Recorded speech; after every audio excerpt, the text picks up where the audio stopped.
7ನೇ ತರಗತಿಯ ಗಣಿತ ಅಧ್ಯಾಯ 2 ಅಂಕಗಣಿತದ ಉಕ್ತಿಗಳು. ಈ ಅಧ್ಯಾಯದಲ್ಲಿ ನಾವು ಸಂಖ್ಯೆಗಳನ್ನು ವಿವಿಧ ರೀತಿಯಲ್ಲಿ ಸಂಯೋಜಿಸುವುದನ್ನು ತಿಳಿದುಕೊಳ್ಳುವುದು ಏಕೆ ಮುಖ್ಯವಾಗಿದೆ ಎಂದು ಕಲಿಯೋಣ. ಆವರಣಗಳನ್ನು ತೆಗೆದುಹಾಕುವುದು ಮತ್ತು ವಿತರಣಾ ಗುಣವನ್ನು ಅರ್ಥ ಮಾಡಿಕೊಳ್ಳೋಣ. ತಾನ್ಯಾ ಬಳಿ 260 ಬಣ್ಣದ ಮಣಿಗಳಿದ್ದವು. ಅವಳು ಮೋಹಿತ್ಗೆ 110 ಮಣಿಗಳನ್ನು ಮತ್ತು ರಾಣಿಗೆ 55 ಮಣಿಗಳನ್ನು ಕೊಟ್ಟಳು. ಉಳಿದವುಗಳಿಂದ ಅವಳು ಹಾರವನ್ನು ಮಾಡಲು ಬಯಸುತ್ತಾಳೆ. ಹಾರ ಮಾಡಲು ಅವಳ ಬಳಿ ಎಷ್ಟು ಮಣಿಗಳಿವೆ? ವಿಧಾನ 1. ತಾನ್ಯಾಳ ಬಳಿ 250 ಮಣಿಗಳಿದ್ದವು. ಅವಳು ಮೋಹಿತ್ಗೆ 110 ಮಣಿಗಳನ್ನು ಕೊಟ್ಟಳು. ಆದ್ದರಿಂದ ಉಳಿದ ಮಣಿಗಳ ಸಂಖ್ಯೆ ಸಮ 250 - 110 ಸಮ 140. ನಂತರ ಅವಳು ರಾಣಿಗೆ 55 ಮಣಿಗಳನ್ನು ಕೊಟ್ಟಳು. ಆಗ ಉಳಿದ ಮಣಿಗಳ ಸಂಖ್ಯೆ 140 - 55 ಸಮ 85. ಆದ್ದರಿಂದ ತಾನ್ಯಾ ಹಾರ ಮಾಡಲು 85 ಮಣಿಗಳನ್ನು ಹೊಂದಿದ್ದಾಳೆ. ಈ ಪ್ರಕ್ರಿಯೆಯನ್ನು ಹೀಗೆ ಬರೆಯಬಹುದು: 250 - 110 - 55 ಸಮ 85. ಎರಡನೇ ವಿಧಾನ. ತಾನ್ಯಾ ಬಳಿ 250 ಮಣಿಗಳಿದ್ದವು. ಅವಳು ಮೋಹಿತ್ಗೆ 110 ಮಣಿಗಳನ್ನು ಕೊಟ್ಟಳು. ಆದ್ದರಿಂದ ಉಳಿದ ಮಣಿಗಳ ಸಂಖ್ಯೆ ಸಮ 250 - 110 ಸಮ 140. ನಂತರ ಅವಳು ರಾಣಿಗೆ 55 ಮಣಿಗಳನ್ನು ಕೊಟ್ಟಳು. ಉಳಿದ ಮಣಿಗಳ ಸಂಖ್ಯೆ ಸಮ 140 - 55 ಸಮ 85. ಆದ್ದರಿಂದ ತಾನ್ಯಾ ಹಾರ ಮಾಡಲು 85 ಮಣಿಗಳನ್ನು ಹೊಂದಿದ್ದಾಳೆ. ಈ ಪ್ರಕ್ರಿಯೆಯನ್ನು ಹೀಗೆ ಬರೆಯಬಹುದು: 250 ಆವರಣದ ಒಳಗೆ ನಾವು 110 - 55 ಬರೆಯುವುದು. ಇದು ಅವಳು ಕೊಟ್ಟಂತಹ ಒಟ್ಟು ಮಣಿಗಳ ಸಂಖ್ಯೆ. 110ಕ್ಕೆ 55 ಕೂಡಿಸಿದಾಗ 165.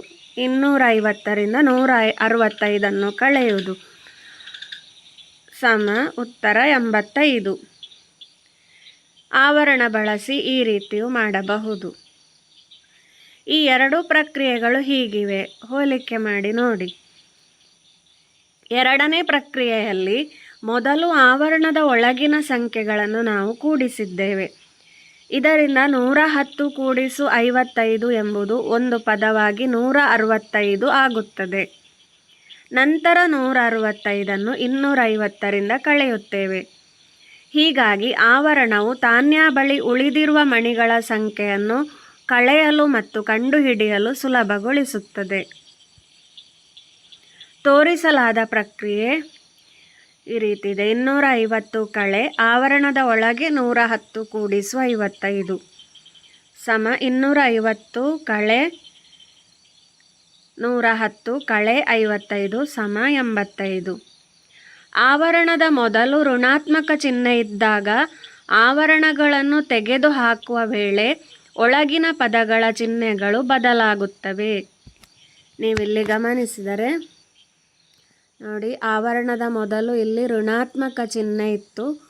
ಆವರಣಗಳನ್ನು ತೆಗೆದುಹಾಕಿದಾಗ ಆವರಣದ ಒಳಗೆ ಇರುವಂತಹ ಪದಗಳ ಚಿಹ್ನೆಗಳು ಧನಾತ್ಮಕ ಚಿಹ್ನೆ ಇದ್ದದೆಲ್ಲವೂ ಋಣಾತ್ಮಕ ಚಿಹ್ನೆಗೆ ಬದಲಾಯಿತು. ಇಲ್ಲಿ 110 ಮತ್ತು 55ರ ಚಿಹ್ನೆಗಳು ಬದಲಾಗಿವೆ. ಅಜೀಮಿನ ಬಳಿ ನೀಲಿ ಬಣ್ಣದ ಫೋಲ್ಡರ್ನಲ್ಲಿ 50 ಬರವಣಿಗೆಯ ಹಾಳೆಗಳು ಮತ್ತು ಕೆಂಪು ಬಣ್ಣದ ಫೋಲ್ಡರ್ನಲ್ಲಿ 32 ಹಾಳೆಗಳಿದ್ದವು. ಅವನು ಒಂದು ಅಸೈನ್ಮೆಂಟ್ ಬರೆಯಲು ಕೆಂಪು ಫೋಲ್ಡರ್ನಿಂದ 12 ಹಾಳೆಗಳನ್ನು ಬಳಸಿದನು. ಅಜೀಮ್ನ ಬಳಿ ಈಗ ಎಷ್ಟು ಹಾಳೆಗಳು ಉಳಿದಿವೆ? ಒಂದನೇ ವಿಧಾನ. ಅಜೀಮ್ನ ಕೆಂಪು ಫೋಲ್ಡರ್ನಲ್ಲಿ 32 ಹಾಳೆಗಳಿವೆ. ಅವನು ಅದರಲ್ಲಿ 12 ಹಾಳೆಗಳನ್ನು ಬಳಸಿದನು. ಹಾಗಾಗಿ ಉಳಿದ ಹಾಳೆಗಳ ಸಂಖ್ಯೆ 32 - 12 ಸಮ 20. ನೀಲಿ ಫೋಲ್ಡರ್ನಲ್ಲಿರುವ ಹಾಳೆಗಳ ಸಂಖ್ಯೆ 50 ಇದೆ. ಹಾಗಾಗಿ ಅಜೀಮ್ನ ಬಳಿ ಉಳಿದಿರುವ ಒಟ್ಟು ಹಾಳೆಗಳ ಸಂಖ್ಯೆ ಸಮ 50 - 20 ಸಮ 70. ಈ ಪ್ರಕ್ರಿಯೆಯನ್ನು ನಾವು ಹೀಗೆ ಬರೆಯಬಹುದು: 50 - ಆವರಣದೊಳಗೆ 32 ಕಳೆ 12 ಸಮ 50 ಕೂಡಿಸು 20 ಸಮ 70. ಇಲ್ಲಿ ನಾವು ಈ ರೀತಿ ಆವರಣವನ್ನು ಬಳಸಿದ್ದೇವೆ. ಎರಡನೇ ವಿಧಾನ, ಇಲ್ಲಿ ನಾವು ಅಜೀಮ್ನ ಬಳಿ ನೀಲಿ ಫೋಲ್ಡರ್ನಲ್ಲಿ 50 ಹಾಳೆ ಮತ್ತು ಕೆಂಪು ಫೋಲ್ಡರ್ನಲ್ಲಿ 32 ಹಾಳೆಗಳಿದ್ದವು. ಹಾಗಾಗಿ ನಾವು ಮೊದಲು ಒಟ್ಟು ಹಾಳೆಗಳ ಸಂಖ್ಯೆಯನ್ನು ಕಂಡುಹಿಡಿಯುವುದು. 50 ಕೂಡಿಸು 32. ಅವನು ತನ್ನ ಅಸೈನ್ಮೆಂಟಿಗೆ 12 ಹಾಳೆಗಳನ್ನು ಬಳಸಿದನು. ಹಾಗಾಗಿ 50 ಕೂಡಿಸು 32ರಿಂದ 12 ಕಳೆಯುವುದು. ಈ ರೀತಿಯೂ ಬರೆಯಬಹುದು. ಇದನ್ನು ನಾವು ಆವರಣ ಬಳಸಿ ಹೀಗೆಯೂ ಮಾಡಬಹುದು. 50 ಕೂಡಿಸು 32 ಕಳೆ 12, 12ಕ್ಕೆ ಆವರಣ ಬಳಸಬಹುದು. ಇಲ್ಲಿ 50 ಕೂಡಿಸು 32 ಕಳೆ 12 ಸಮ 50 ಕೂಡಿಸು 32 82 ಕಳೆ 12 ಸಮ 70.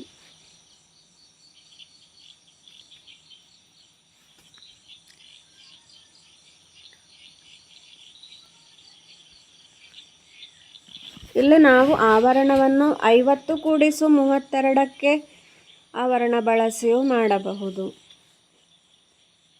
ಈ ರೀತಿ 50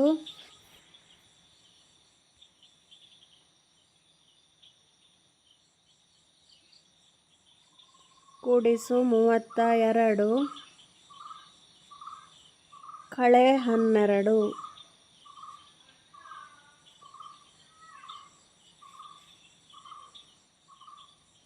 50 ಕೂಡಿಸು 32 ಎಷ್ಟು? 82 ಕಳೆ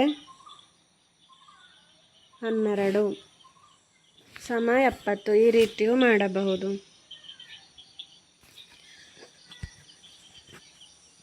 ಇಲ್ಲಿ ತೋರಿಸಲಾದ ಎರಡೂ ಪ್ರಕ್ರಿಯೆಗಳು ಒಂದೇ ಆಗಿವೆ. ಇಲ್ಲಿ ನೀವು ಗಮನಿಸಬೇಕಾದ್ದು, ಆವರಣದ ಮೊದಲು ಧನಾತ್ಮಕ ಚಿಹ್ನೆ ಇದ್ದರೆ ಆವರಣದ ಒಳಗಿನ ಸಂಖ್ಯೆಗಳ ಚಿಹ್ನೆಗಳು ಬದಲಾಗುವುದಿಲ್ಲ. ಆವರಣಗಳನ್ನು ತೆಗೆದುಹಾಕಿದ ನಂತರ ಇಲ್ಲಿ 32 ಮತ್ತು -12ರ ಚಿಹ್ನೆಗಳು ಬದಲಾಗಿಲ್ಲ. ಆವರಣದ ಮೊದಲು ಋಣಾತ್ಮಕ ಚಿಹ್ನೆ ಇದ್ದಾಗ ಮಾತ್ರ ಆವರಣದ ಒಳಗಿರುವಂತಹ ಸಂಖ್ಯೆಗಳ ಚಿಹ್ನೆಗಳು ಆವರಣವನ್ನು ತೆಗೆದುಹಾಕಿದ ಮೇಲೆ ಬದಲಾಗುತ್ತವೆ. ಜಾನಿನ ತಂದೆ ಅವನಿಗೆ ಹುಟ್ಟುಹಬ್ಬದ ಉಡುಗೊರೆಯಾಗಿ 500 ರೂಪಾಯಿಗಳನ್ನು ನೀಡಿದರು. ಅವನು ಹೊಸ ಶೂಗಾಗಿ 300 ರೂಪಾಯಿಗಳನ್ನು ಖರ್ಚು ಮಾಡಲು ಯೋಜಿಸಿದನು. ಅಂಗಡಿಯವನು ಅವನಿಗೆ 40 ರೂಗಳ ರಿಯಾಯಿತಿಯನ್ನು ನೀಡಿದನು. ಈಗ ಅವನ ಬಳಿ ಎಷ್ಟು ಹಣ ಉಳಿದಿದೆ? ಅವನ ಶೂನ ಬೆಲೆ ಎಷ್ಟು? ಜಾನ್ನ ಬಳಿ 500 ರೂಪಾಯಿ ಇತ್ತು. ಶೂಗಳಿಗೆ ಖರ್ಚು ಮಾಡಿದ್ದವನು 40 ರೂಪಾಯಿ. ಹಾಗಾಗಿ 500 ಕಳೆ 40 ಸಮ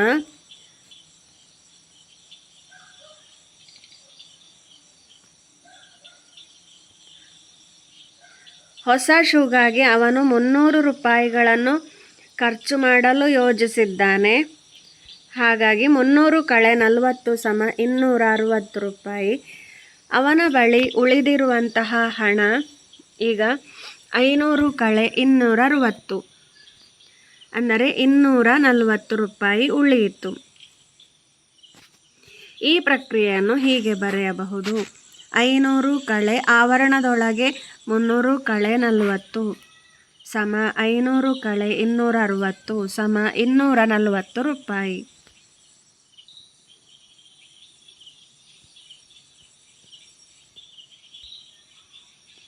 ಎರಡನೇ ವಿಧಾನದಲ್ಲಿ ಈ ರೀತಿಯೂ ಮಾಡಬಹುದು. ಜಾನ್ನ ಬಳಿ 500 ರೂಪಾಯಿ ಇತ್ತು. ಶೂಗಳ ಬೆಲೆ 300 ರೂಪಾಯಿ ಆಗಿತ್ತು. ಈಗ ಅವನ ಬಳಿ ಉಳಿದಿರುವ ಹಣ 500ರಿಂದ 300 ಕಳೆದಾಗ 200 ರೂಪಾಯಿ ಉಳಿದವು. ಆದರೆ ಅಂಗಡಿಯವನು 40 ರೂಪಾಯಿಗಳ ರಿಯಾಯಿತಿಯನ್ನು ಹಿಂದಿರುಗಿಸಿದನು. ಆಗ ಜಾನ್ನ ಬಳಿ ಉಳಿದಿರುವ ಹಣ 200 ಕೂಡಿಸು 40 ಸಮ 240. ಈ ಪ್ರಕ್ರಿಯೆಯನ್ನು ಹೀಗೆ ಬರೆಯಬಹುದು. 500 ಕಳೆ 300 ಕೂಡಿಸು 40. 500ರಿಂದ 300 ಕಳೆದಾಗ 200. 200ಕ್ಕೆ 40 ಕೂಡಿಸಿದಾಗ 240 ರೂಪಾಯಿ. ತೋರಿಸಲಾದ ಪ್ರಕ್ರಿಯೆ ಈ ರೀತಿ. ಈ ಸಮೀಕರಣದಲ್ಲಿ ಇಲ್ಲಿ ಆವರಣದ ಮೊದಲು ಋಣಾತ್ಮಕ ಚಿಹ್ನೆ ಇದ್ದಾಗ ಆವರಣದ ಒಳಗಿನ ಪದಗಳ ಚಿಹ್ನೆಗಳು ಆವರಣವನ್ನು ತೆಗೆದುಹಾಕುವ ವೇಳೆ ಬದಲಾಗುತ್ತವೆ. ಇಲ್ಲಿ ನೀವು 300 ಇದ್ದದ್ದು -300 ಆಯಿತು, -40 ಇದ್ದದ್ದು +40 ಆಯಿತು. ಆವರಣವನ್ನು ತೆಗೆದಾಗ 300 ಮತ್ತು 40ರ ಚಿಹ್ನೆಗಳು ಬದಲಾದದ್ದನ್ನು ನೀವಿಲ್ಲಿ ನೋಡಬಹುದು.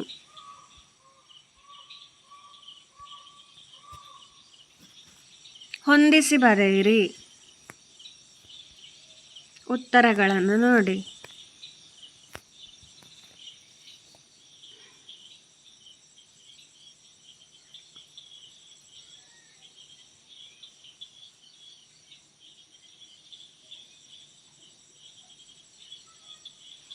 ಇಲ್ಲಿ ನೀವು ಆವರಣದ ಒಳಗಿರುವ ಸಂಖ್ಯೆಗಳ ಬೆಲೆಯನ್ನು ಮೊದಲು ಕಂಡುಹಿಡಿದು ನಂತರ ಉಳಿದ ಸಂಖ್ಯೆಯೊಂದಿಗಿನ ಬೆಲೆಯನ್ನು ಕಂಡುಹಿಡಿಯಬಹುದು. ಅಥವಾ ಆವರಣವನ್ನು ತೆಗೆದು ಚಿಹ್ನೆಯನ್ನು ಬದಲಿಸಿ ಆಮೇಲೆ ಬೆಲೆಗಳನ್ನು ಕಂಡುಹಿಡಿಯಬಹುದು. ಸರಿಯಾ ತಪ್ಪಾ ಎಂದು ಹೇಳಿ.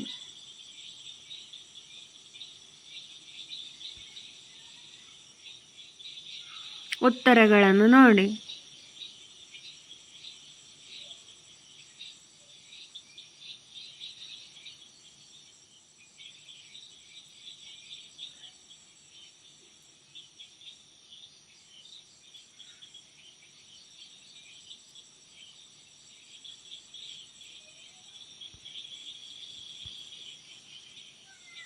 ಅಬ್ದುಲ್ನ ಹುಟ್ಟುಹಬ್ಬದ ಸಂಭ್ರಮ. ತನ್ನ ಹುಟ್ಟುಹಬ್ಬದಂದು ಅಬ್ದುಲ್ ತನ್ನ ಸ್ನೇಹಿತರು ಮತ್ತು ಸಂಬಂಧಿಕರಿಗಾಗಿ ಒಂದು ಸಣ್ಣ ಪಾರ್ಟಿಯನ್ನು ಆಯೋಜಿಸಿದ್ದನು. ಅವನು ಸಭಾಂಗಣದಲ್ಲಿ ಕುರ್ಚಿಗಳನ್ನು 5 ಸಾಲುಗಳಲ್ಲಿ ಜೋಡಿಸಿದ್ದನು. ಪ್ರತಿ ಸಾಲಿನಲ್ಲಿ 7 ಕುರ್ಚಿಗಳಿದ್ದವು. ಅವನು ಒಟ್ಟು ಕುರ್ಚಿಗಳ ಸಂಖ್ಯೆಯನ್ನು ಹೀಗೆ ಲೆಕ್ಕ ಹಾಕಿದನು. ಒಟ್ಟು ಕುರ್ಚಿಗಳ ಸಂಖ್ಯೆ ಸಮ 5 × 7 = 35. ಕುರ್ಚಿಗಳ ಸುತ್ತಲೂ ಬಹಳ ಕಡಿಮೆ ಜಾಗವಿದ್ದರಿಂದ ಜನರು ಸುಲಭವಾಗಿ ಓಡಾಡಲು ಸಾಧ್ಯವಾಗುವಂತೆ ಅಬ್ದುಲ್ ಕುರ್ಚಿಗಳ ಗುಂಪುಗಳ ನಡುವೆ ಸ್ವಲ್ಪ ಜಾಗವನ್ನು ಬಿಡಲು ನಿರ್ಧರಿಸಿದನು. ಅಂತಿಮವಾಗಿ ಕುರ್ಚಿಗಳ ವ್ಯವಸ್ಥೆ ಹೀಗಿತ್ತು. ಮೊದಲು 7 ಕುರ್ಚಿಗಳಿರುವ 5 ಸಾಲುಗಳಿದ್ದವು. ಆಮೇಲೆ 4 ಕುರ್ಚಿಗಳಿರುವ 5 ಸಾಲುಗಳು ಹಾಗೂ 3 ಕುರ್ಚಿಗಳಿರುವ 5 ಸಾಲುಗಳಿದ್ದವು. ಈ ಕ್ರಿಯೆಯನ್ನು ಎಚ್ಚರಿಕೆಯಿಂದ ಗಮನಿಸಿ. 5 × 7 = 5 × ಆವರಣದೊಳಗೆ 4 × 3. 5 × ಆವರಣದೊಳಗೆ 4 × 3 = 5 × 4 × 5 × 3. ಇದನ್ನು ನಾವು ಸಂಕಲನದ ಮೇಲೆ ವಿತರಣಾ ಗುಣ ಎಂದು ಹೇಳುತ್ತೇವೆ. ಇಲ್ಲಿ 5ರ ಗುಣಾಕಾರವನ್ನು 4 ಮತ್ತು 3ರ ಸಂಕಲನದ ಮೇಲೆ ವಿತರಿಸಲಾಗಿದೆ. ಇದನ್ನು ಸಂಕಲನದ ಮೇಲಿನ ಗುಣಾಕಾರದ ವಿತರಣಾ ಗುಣ ಎಂದು ಕರೆಯುತ್ತಾರೆ. ಈ ಗುಣದ ಪ್ರಕಾರ ಗುಣಾಕಾರವನ್ನು ಸಂಕಲನದ ಮೇಲಿನ ಪ್ರತಿಯೊಂದು ಪದಕ್ಕೂ ವಿತರಿಸಬಹುದು. ಇಲ್ಲಿ 5ಅನ್ನು 4 ಮತ್ತು 3ರೊಂದಿಗೆ ಗುಣಾಕಾರ ಮಾಡಲಾಗಿದೆ. ನಂತರ ಮೊತ್ತವನ್ನು ಕಂಡುಹಿಡಿಯಲಾಗಿದೆ. ಸಂಕಲನದ ಮೇಲೆ ವಿತರಣಾ ಗುಣ. ಬಿಟ್ಟ ಸ್ಥಳಗಳನ್ನು ತುಂಬಿರಿ. ಇಲ್ಲಿ 25 × 10 × 3 = 25 × 10 × 25 × 3. ನಂತರ ಗುಣಲಬ್ಧವನ್ನು ಕಂಡುಹಿಡಿದು ಮೊತ್ತವನ್ನು ಕಂಡುಹಿಡಿಯುವುದು. ಇದೇ ರೀತಿ ಬಿಟ್ಟ ಸ್ಥಳಗಳನ್ನು ತುಂಬಿರಿ. ವಿತರಣಾ ಗುಣವನ್ನು ಬಳಸಿಕೊಂಡು ಸಂಖ್ಯೆಗಳನ್ನು ಸುಲಭವಾಗಿ ಗುಣಿಸಬಹುದು. ಇಲ್ಲಿ ನಾವು 68 ಗುಣಿಸು 102 ಎಂದು ಕೊಟ್ಟಾಗ 102 ನಮಗೆ 100 ಕೂಡಿಸು 2 ಎಂದು ಬರೆಯಬಹುದು. ಈಗ ವಿತರಣಾ ಗುಣವನ್ನು ಬಳಸಿದಾಗ 68 ಗುಣಿಸು 100, ಇಲ್ಲಿ ಮಧ್ಯದಲ್ಲಿ ಕೂಡಿಸು ಚಿಹ್ನೆ ಇದೆ, ಹಾಗಾಗಿ ಇಲ್ಲಿಯೂ ಕೂಡಿಸು ಚಿಹ್ನೆಯನ್ನು ಹಾಕಬೇಕು. ಇನ್ನೊಂದು ಸಲ 68 ಗುಣಿಸು 2, ಇಲ್ಲಿ 68 ಗುಣಿಸು 100 ಸಮ 6800 ಕೂಡಿಸು 68 ಗುಣಿಸು 2 ಮಾಡಿದಾಗ 136 ದೊರೆಯುವುದು. ಒಟ್ಟು ಮೊತ್ತ ಕಂಡುಹಿಡಿಯುವುದು. ವಿತರಣಾ ಗುಣವನ್ನು ಬಳಸಿಕೊಂಡು 483 ಗುಣಿಸು 1006 ಗುಣಲಬ್ಧವನ್ನು ಕಂಡುಹಿಡಿಯಿರಿ. ಇಲ್ಲಿ ನಾವು 1006 1000 ಕೂಡಿಸು 6 ಎಂದು ಬರೆಯಬಹುದು. 43 ಗುಣಿಸು 1000 ಕೂಡಿಸು 43 ಗುಣಿಸು 6 ವಿತರಣಾ ಗುಣವನ್ನು ನಾವಿಲ್ಲಿ ಬಳಸಿದ್ದೇವೆ. ನಂತರ ಮೊದಲು ಗುಣಲಬ್ಧವನ್ನು ಕಂಡುಹಿಡಿದು ಮತ್ತೆ ಕೂಡಿಸಿ. ಇಲ್ಲಿ ವಿತರಣಾ ಗುಣವನ್ನು ಬಳಸಿಕೊಂಡು 2789 ಗುಣಿಸು 103 ಗುಣಲಬ್ಧವನ್ನು ಕಂಡುಹಿಡಿಯುವುದು. ಇಲ್ಲಿ ನಾವು 103 ಹೇಗೆ ಬರೆಯಬಹುದು ಯೋಚಿಸಿ ಹೇಳಿ. ನೀವು ಯೋಚಿಸಿದ್ದು ಸರಿಯಾಗಿದೆ. 103 ನಾವು 100 ಕೂಡಿಸು 3 ಎಂದು ಬರೆಯಬಹುದು. ಇಲ್ಲಿ ನಾವು 100ಕ್ಕೂ ಗುಣಿಸುವುದು 3ಕ್ಕೂ ಗುಣಿಸುವುದು ವಿತರಣಾ ಗುಣ.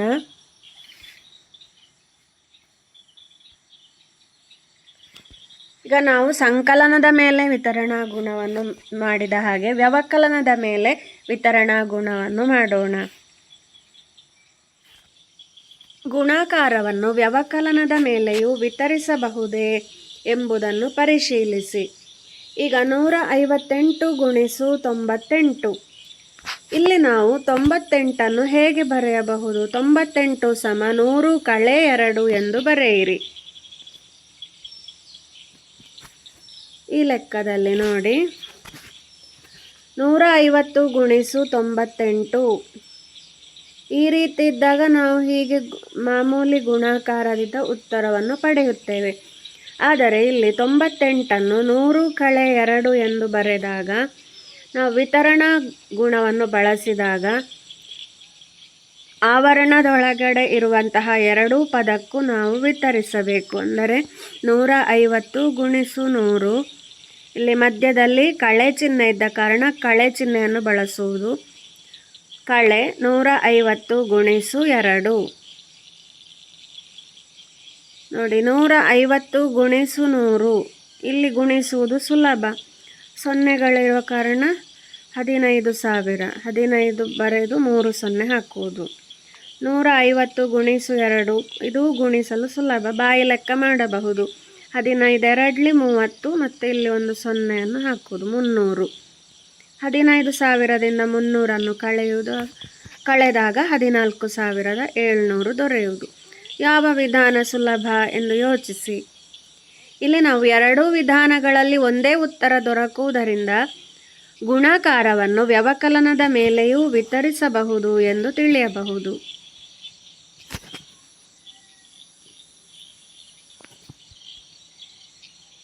ಬಿಟ್ಟ ಸ್ಥಳಗಳನ್ನು ತುಂಬಿರಿ. ಇಲ್ಲಿ ಎಷ್ಟಾಗಬೇಕು? ಇಲ್ಲಿ ನೋಡಿ, ಗುಣಾಕಾರವನ್ನು ವ್ಯವಕಲನದ ಮೇಲೆ ವಿತರಿಸಿದಾಗ 25 ಗುಣಿಸು 100, ನೀವಿಲ್ಲಿ 100 ಬರೆಯಬೇಕು. ಕಳೆ 25 ಗುಣಿಸು 3,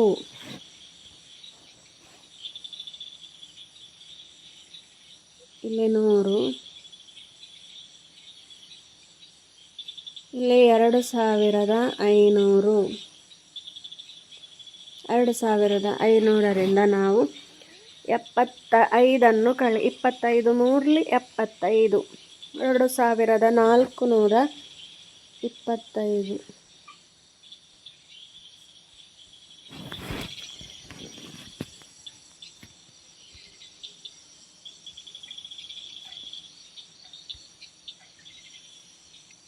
ಅದೇ ರೀತಿ ಉಳಿದ ಲೆಕ್ಕಗಳನ್ನು ಮಾಡಿ.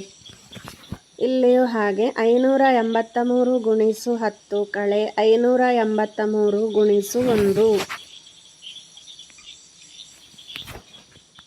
ಇಲ್ಲಿ 10, ಇಲ್ಲಿ 5830 ಕಳೆ 583 ಸಮ 5247. ಇದೇ ರೀತಿ ವಿತರಣಾ ಗುಣವನ್ನು ಬಳಸಿಕೊಂಡು ಕೆಳಗಿನ ಸಮಸ್ಯೆಗಳನ್ನು ಪರಿಹರಿಸಿ. ಎ ಲೆಕ್ಕದಲ್ಲಿ ಇಲ್ಲಿ ನಾವು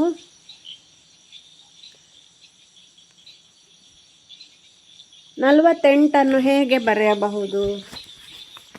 48 50 ಕಳೆ 2 ಎಂದು ಬರೆಯಬಹುದಲ್ಲವೇ?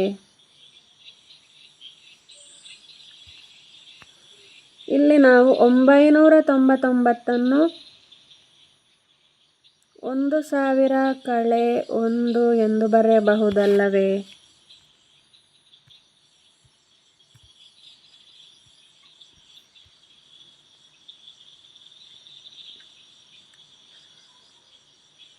ನೋಡಿ 75 ಗುಣಿಸು 48. ಇಲ್ಲಿ 48 50 ಕಳೆ 2 ಎಂದು ಬರೆದು ವಿತರಣಾ ಗುಣವನ್ನು ಬಳಸಿಕೊಂಡು ಮಾಡಬಹುದು. 75 ಗುಣಿಸು 50 ಕಳೆ 75 ಗುಣಿಸು 2 ಇಲ್ಲಿ 3600 ಉತ್ತರ. ಇಲ್ಲಿ ನೋಡಿ 2 ವಿಧಾನಗಳಲ್ಲಿ ಗುಣಿಸಿ ಉತ್ತರವನ್ನು ಪಡೆದಿದ್ದಾರೆ. ಒಂದೇ ಉತ್ತರ ದೊರಕುವುದರಿಂದ ಗುಣಾಕಾರವನ್ನು ವ್ಯವಕಲನದ ಮೇಲೂ ವಿತರಿಸಬಹುದು ಎಂದು ತಿಳಿಯುತ್ತದೆ. ಇಲ್ಲಿಯೂ ಹಾಗೆ ನಾವು ಇಲ್ಲಿ ನೋಡಬೇಕು 999 ನಮಗೆ 1000 ಕಳೆ 1 ಎಂದು ಬರೆಯಬಹುದು. ಯಾವುದನ್ನು ಈ ರೀತಿ ಬರೆಯಲು ಸುಲಭವಾಗುತ್ತದೆ ಎಂದು ಆಲೋಚನೆ ಮಾಡಿಕೊಂಡು ಈ ರೂಪದಲ್ಲಿ ಬರೆಯಬೇಕು. 168 ನಮಗೆ 170 ಕಳೆ 2 ಎಂದು ಬರೆಯಬಹುದು. ಆದರೆ ನಮಗೆ ಗುಣಾಕಾರ ಮಾಡಲು ಸುಲಭ ಆಗುವಂಥದ್ದು 999 1000 ಕಳೆ 1 ಎಂದು ಬರೆದರೆ ಸುಲಭವಾಗುತ್ತದೆ. ಆಗ ನಾವಿಲ್ಲಿ ಈ ರೀತಿ ವಿತರಿಸಬಹುದು. 1000 ಗುಣಿಸು 168 ಕಳೆ 1 ಗುಣಿಸು 168. ನಂತರ ಗುಣಲಬ್ಧವನ್ನು ಕಂಡುಹಿಡಿದು ಕಳೆಯುವುದು. ಹಾಗಾಗಿ ಗುಣಾಕಾರವನ್ನು ವ್ಯವಕಲನದ ಮೇಲೂ ವಿತರಿಸಬಹುದು, ಸಂಕಲನದ ಮೇಲೂ ವಿತರಿಸಬಹುದು ಎಂದು ನಾವು ಇಂದು ಕಲಿತಿದ್ದೇವೆ. ಏನಾದರೂ ಸಂಶಯಗಳಿದ್ದಲ್ಲಿ ಕಮೆಂಟ್ ಮಾಡಿ. ಮುಂದಿನ ತರಗತಿಯಲ್ಲಿ ಭೇಟಿಯಾಗೋಣ. ಧನ್ಯವಾದಗಳು.